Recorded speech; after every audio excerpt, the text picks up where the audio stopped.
Assalamualaikum warahmatullahi wabarakatuh. Terima kasih atas waktu yang telah diberikan.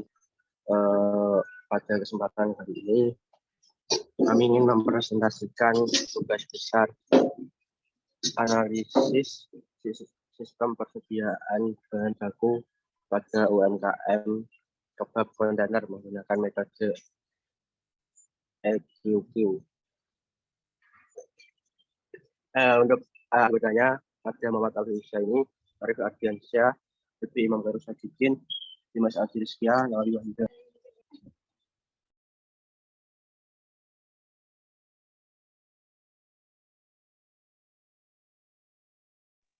Nah, untuk pendahuluan sendiri, ini adalah salah satu industri produk makanan saji yang mampu bersaing dengan industri makanan lain. Di Indonesia ialah kebab. Kebab merupakan makanan yang berasal dari Timur Tengah. Kebab menjadi salah satu makanan siap saji yang dapat dijadikan sebagai alternatif bagi konsumen dalam memenuhi kebutuhan terhadap makanan.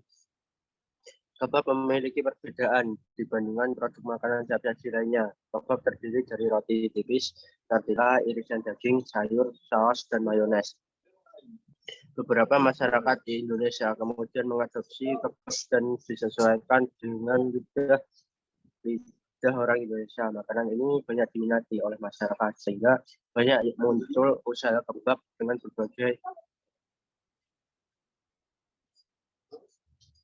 berbagai merek. Sejak awal mula produk kebab dipasarkan di Indonesia, kebab mendapat respon positif sehingga banyak pengusaha kebab yang berpikir mewaralabakkan usahanya. Salah satu UMKM yang bergerak pada bisnis kebab ialah kebab kontainer. Mulai usahanya pada tahun 2020 dengan satu gerai yang berada di daerah Jepara. Pada saat ini sudah memiliki 8 cabang yang berlokasi di daerah Jepara maupun di daerah Kudus. Banyaknya outlet tersebut memudahkan konsumen untuk memperoleh produk kebab kontainer sehingga produk yang dipasarkan oleh perusahaan dapat menjangkau calon konsumen. Akan tetapi saat ini usaha mikro kecil dan menengah yang mampu bersaing di pasar global. Minimnya standar produk sesuai dengan ketentuan global sering menjadi halangan para UMKM. UMKM juga dianggap kurang konsisten dalam menjaga kualitas produk yang harus dijaga oleh perusahaan agar kualitas tetap terjaga. Salah satunya yaitu bahan baku. Bahan baku merupakan prioritas utama dan sangat vital bagi suatu industri dalam proses produksinya. Hal ini menjadikan banyak perusahaan melakukan berbagai metode untuk mengelola persediaan bahan baku. Untuk melakukan pengadaan bahan baku yang diperlukan dalam proses produksi, perusahaan perlu mengadakan pembelian bahan baku, prosedur, dan cara pembelian bahan baku yang baik dan sesuai dengan kondisi perusahaan. Akan sangat menunjang kegiatan produksi, maka dari itu perusahaan harus menentukan jumlah bahan baku yang optimal dengan maksud agar jumlah pembelian dapat mencapai biaya persediaan minimum. Pada proyek AG Pemodelan Sistem ini, kami menjadikan UMKM kebab kontainer sebagai tempat penelitian yang kami pilih telah berdiri sejak tahun 2020. Permasalahan yang sedang dihadapi yaitu diperlukan perencanaan dan pengendalian produksi yang baik dikarenakan saat ini jumlah permintaan atau pembelian kebab kontainer kurang maksimal karena adanya berbagai varian menu yang membuat harga kebab berbeda-beda. Karena adanya perbedaan penjualan pada varian kebab, membuat bahan baku kebab dengan harga di atas 10.000 terbuang sia-sia atau tidak berguna. Hal ini dapat membuat kerugian pada UMKM kebab kontainer karena terdapat biaya yang terbuang. Dari uraian di atas, kami tertarik untuk melakukan analisis mengetahui pemasaran bahan baku yang optimal di UMKM kebab kontainer dengan menggunakan metode EOQ, Economic Order Quantity. Berikut ini merupakan identifikasi masalah, yakni saat ini jumlah permintaan atau pembelian kebab kontainer kurang maksimal karena adanya varian menu sehingga membuat harga kebab berbeda-beda. Untuk penjualan kebab dengan harga di atas Rp 10.000 tidak terlalu laris. Namun untuk kebab dengan harga di bawah Rp 10.000 cukup laris karena adanya perbedaan penjualan pada varian kebab.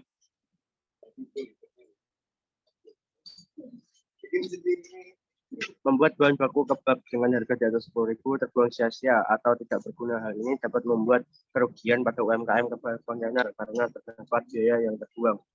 Nah, untuk hierarki masalah sendiri,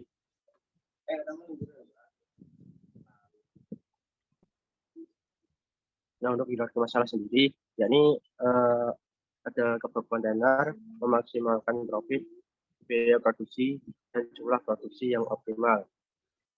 Banyak ada decision maker, yakni kebab kontainer, objektifnya adalah mencapai keuntungan tertinggi, meminimasi ongkos produksi, dan decision creation, reiteration, yakni memaksimalkan total pendapatan.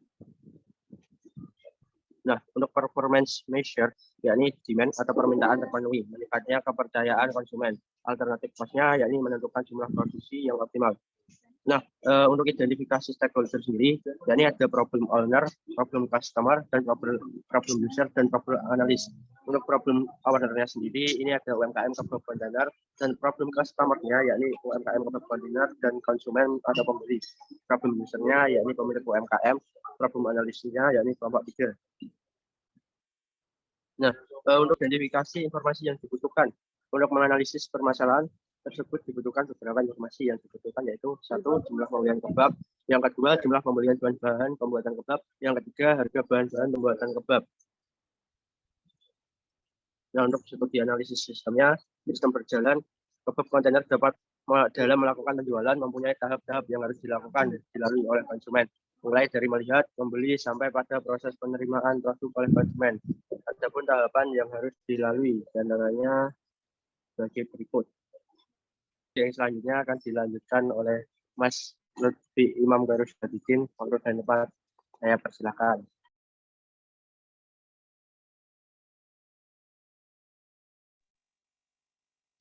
Ya, saya akan lanjutkan dari Mas Husen. Sistem yang berjalan kebab kontainer dalam melakukan penjualan mempunyai tahap-tahap yang harus dilalui oleh konsumen, mulai dari melihat, membeli, sampai pada proses penerimaan produk oleh konsumen. Adapun tahapan yang dilalui diantaranya sebagai berikut.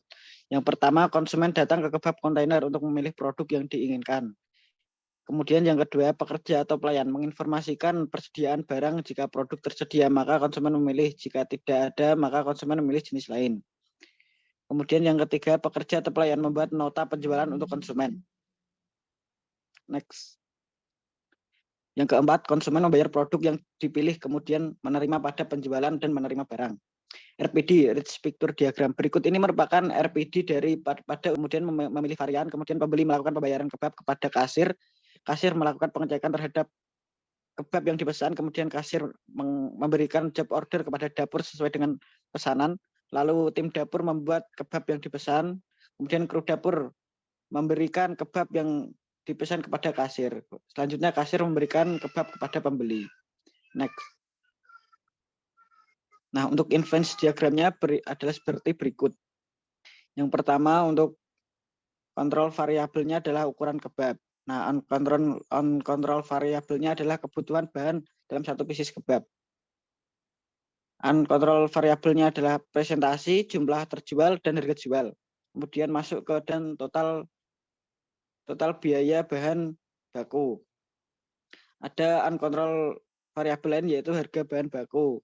Kemudian total biaya bahan baku dan harga bahan baku menjadi total biaya bahan. Lalu uncontrol variabel lainnya adalah biaya masuk ke dalam sub total biaya karyawan.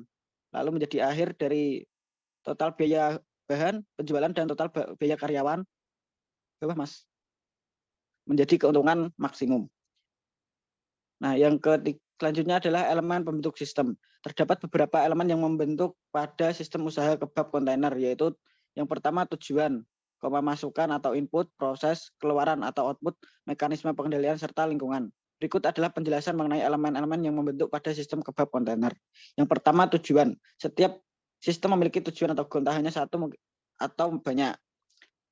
Adapun tujuan dari usaha kebab kontainer ini adalah untuk mengangkat dan mengembangkan industri kreatif di bidang kuliner, khususnya pada produk kebab untuk memperoleh profit serta menciptakan lapangan pekerjaan. Dan pemilik berharap dengan adanya usaha kebab kontainer ini masyarakat dapat dengan mudah jika ingin menikmati kebab dengan harga ekonomis dan cita rasa yang enak. Yang kedua adalah masukan atau input. Masukan atau input adalah sistem segala sesuatu yang masuk ke dalam sistem dan selanjutnya menjadi bahan yang diproses. Pada usaha kebab kontainer ini terdapat dua kategori masukan atau input, yaitu masukan yang berwujud dan masukan yang tidak berwujud.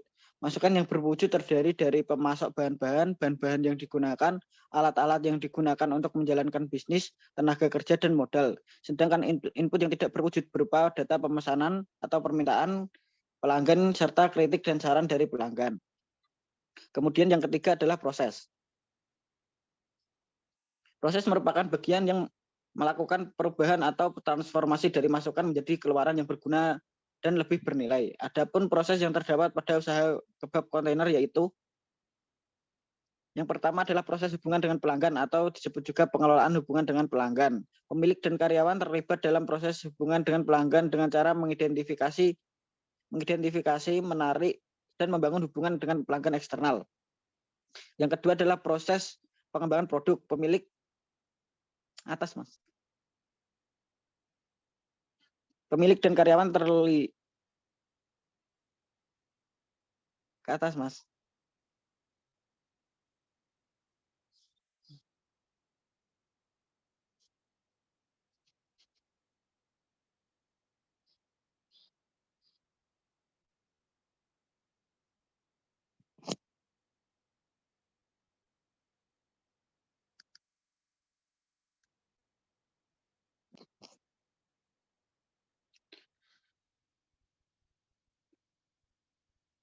Maaf, saya lanjutkan. Dua proses dan pengembangan produk baru. Pemilik dan karyawan terlibat dalam proses pengembangan produk baru dengan mengusulkan ide baru dan mengembangkan produk baru tersebut. Produk baru tersebut dikembangkan sesuai dengan kebutuhan yang diminati pelanggan. Next. Yang keempat adalah keluaran atau output. Maaf, yang meliputi kegiatan-kegiatan yang dibutuhkan untuk menghasilkan produk dan memberikan pelayanan dan produk kepada pelanggan. 4. Proses hubungan dengan pemasok. Dalam proses tersebut, pemilik dan karyawan memilih pemasok bahan baku, fasilitas, dan informasi dengan cepat dan efisien agar hal-hal tidak diinginkan seperti keterlambatan pasokan bahan serta penurunan kualitas bahan tidak dapat bahan keluaran atau output. Keluaran atau output merupakan hasil dari pemrosesan. Adapun pada sistem usaha kebab kontainer, keluaran yang didapat berupa informasi mengenai kebab yang paling diminati oleh pelanggan, saran pelanggan terhadap produk kebab kontainer, cetakan laporan, dan sebagainya. Yang kelima adalah mekanisme pengendalian atau umpan balik. Mekanisme pengendalian atau kontrol mekanisme diwujudkan dengan menggunakan umpan balik atau feedback yang mencuplik keluaran. Umpan balik ini digunakan untuk mengendalikan baik masukan maupun proses. Tujuannya adalah untuk mengatur agar sistem berjalan sesuai dengan tujuan. Pada keluaran terkait informasi kebab kontainer yang paling diminati, pemilik mempertahankan kebab tersebut baik dari bahan-bahan, proses pengolahan, serta cita rasanya. Lalu pada keluaran terkait saran pelanggan terhadap produk kebab kontainer, pemilik menjadikan hal ini sebagai landasan dalam melakukan perbaikan terhadap usaha agar dapat berlanjut dan bersaing dengan bisnis kuliner serupa lainnya. Dan pada keluaran cetakan laporan, pemilik melakukan pengolahan aliran keuangan untuk transparansi informasi aliran keuangan. Selain itu, hal ini juga digunakan untuk menghindari error yang menyebabkan usaha merugi. Kemudian yang keenam adalah lingkungan. Lingkungan adalah segala sesuatu yang berada di luar sistem. Lingkungan bisa berpengaruh terhadap operasi bisnis kebab kontainer dalam arti bisa merugikan atau menguntungkan bisnisnya itu sendiri. Lingkungan yang merugikan tentu saja harus ditahan dan dikendalikan supaya tidak mengganggu kelangsungan bisnis kebab kontainer. Sedangkan lingkungan yang menguntungkan tetap harus terus dijaga karena akan memacu terhadap kelangsungan hidup bisnis kebab kontainer ini. Nah, untuk model matematis selanjutnya akan dijelaskan oleh Mas Dimas. Kemudian pada pemodelan matematis, yaitu ada pengumpulan data dari survei yang telah dilakukan ke UMKM kebab kontainer, ditemukan hasil informasi sebagai berikut. Untuk varian kebab kontainer, harganya yaitu 15.000 per pieces. Kemudian kebab mini harganya 10.000 per pieces. Kemudian ada biaya pemesanan per minggu yaitu biaya transportasi. Kemudian ada biaya penyimpanan per minggu yaitu list.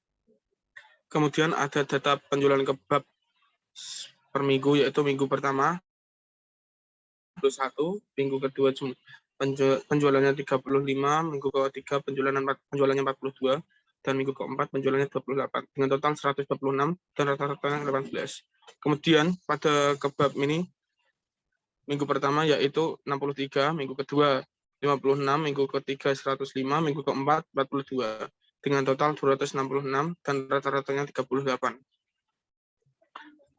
Kemudian ada minggu pertama, pembeliannya yaitu 8 kilo, kemudian minggu kedua 6 kilo, minggu ketiga 7 kilo, dan minggu keempat 7 kilo, dengan total 28 kilo. Frekuensi pembeliannya per minggu yaitu 1, minggu kedua 1, minggu ketiga 1, minggu keempat 1, dengan total 4. Kemudian pemakaiannya minggu pertama habis 5 kilo, kemudian minggu ketiga habis 5 kilo, minggu ketiga 5 kilo, minggu keempat 6 kilo, dengan total 21 kilo, sehingga didapatkan rata-ratanya 5 kilo. Kemudian dilakukan perhitungan rata-rata pemesanan bahan baku, yaitu jumlah pembelian bahan baku dibagi frekuensi pembelian. Didapatkan 7 kilo per minggu sekali pesan.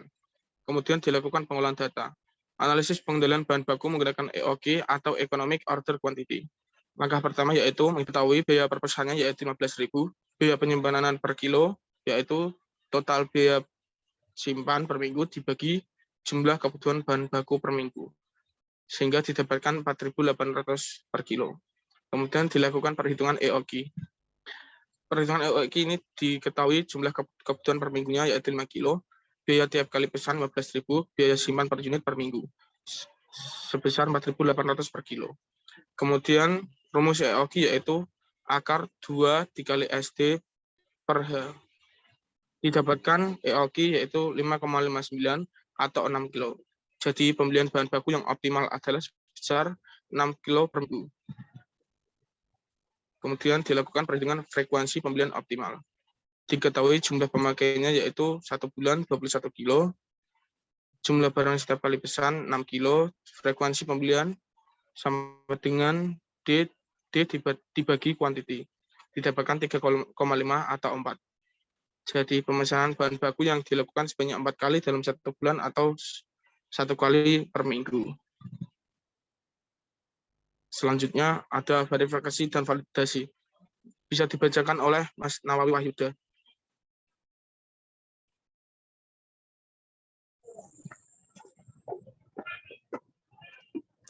Nah, untuk yang pertama, verifikasi. Pada pemodelan sistem di atas dapat model matematis rumus EOQ akar 2 SD per H, sehingga jumlah kebutuhan per minggu atau D sama dengan 5 kilo. Biaya tiap kali pesan atau S sama dengan 15.000 dan biaya simpan per unit minggu atau H sama dengan 4.800 per kilogram dengan model EOQ. Akar 2 kali 15.000 kali 5 per 4.800 sama dengan 6, sehingga model tersebut telah terverifikasi. Yang kedua, validasi. Pada tahap ini adalah melakukan validasi dengan membandingkan data UMKM dan data perhitungan EOQ. Berikut data perhitungan yang dihasilkan. Pada data perhitungan UMKM, pembelian bahan baku terdapat 7 kilo per minggu dan frekuensi pembelian 1 kali dalam seminggu. Dan data ke perhitungan EOQ, ada pembelian bahan baku 6 kilo per minggu.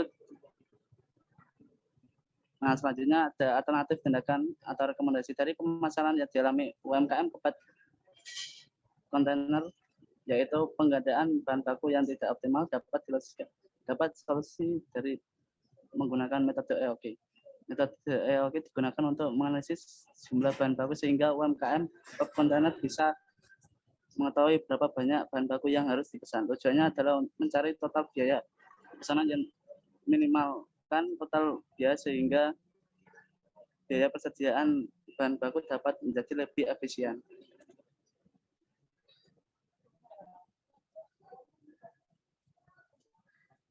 Selanjutnya ada kesimpulan dari pembahasan di atas dapat disimpulkan. Yang pertama, pada perhitungan biaya bahan baku dapat biaya yang optimal adalah sebesar 4.800 per kilo. Yang kedua, sehingga dapat nilai EOQ yang didapatkan pembelian bahan baku yang optimal adalah sebesar 6 kilo per minggu. Dengan adanya perhitungan EOQ direkam dalam pembelian bahan baku tidak ada bahan baku yang terbuang sia-sia. Yang ketiga, dan frekuensi pembahan baku hanya dilakukan sebanyak 4 kali dalam 1 bulan atau 1 kali dalam seminggu.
Itu tadi presentasi dari kelompok kami.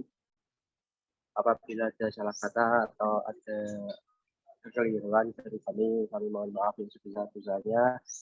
Akhirul kata, wassalamualaikum warahmatullahi wabarakatuh.